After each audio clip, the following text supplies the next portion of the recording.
ستاسو تعلق خیبر پښتونخوا سره دی او ستاسو په ځمکه کې معدنیات دي، نو اوس د دغه معدنیاتو مالک به تاسو نه بلکې حکومت به وي. او حکومت سره به دا اختیار حاصل وي چې په کومه طریقه او څنګه دا معدنیات روباسي او خرڅوي، خو د ملکیت دعوا نه د ځمکې د جایداد مالک کولی شي نه لیز هولډر کولی شي. دې حوالې سره خیبر پښتونخوا اسمبلی کې یو مجوزه اکټ پیش شوی دی. دغه ماینز اینډ منرل اکټ کې دا واضح تول لیکلی شوي دي چې کوم لایسنس به مخکې محکمه معدنیات ډایرکټریټ لایسنسینګ ډایرکټریټ ورکو، اوس به د دې لپاره اتارټیز جوړولی شي.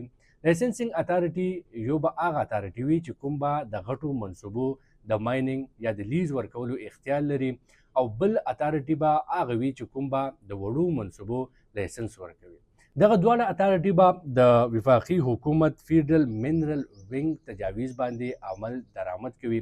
دې سره سره بیا به د منرل انویسټمنټ فیسیلیټیشن اتارټي هم جوړولی شي، او دا به هم د وفاقي حکومت په تجاویز باندې عمل درآمد کوي.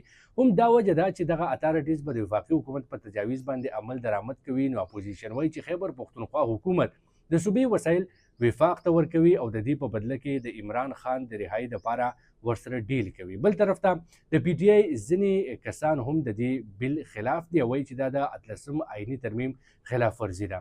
په دې موقع باندې د عمران خان خور علمه خان هم دا ویل دي چې دا بل به د خیبر پښتونخوا اسمبلی نه اله پاس کیږي چې کله عمران خان رهایي ممکن شي یا د عمران خان د رهایي سره د دې بل پاس کېدل مشروط کړي دي.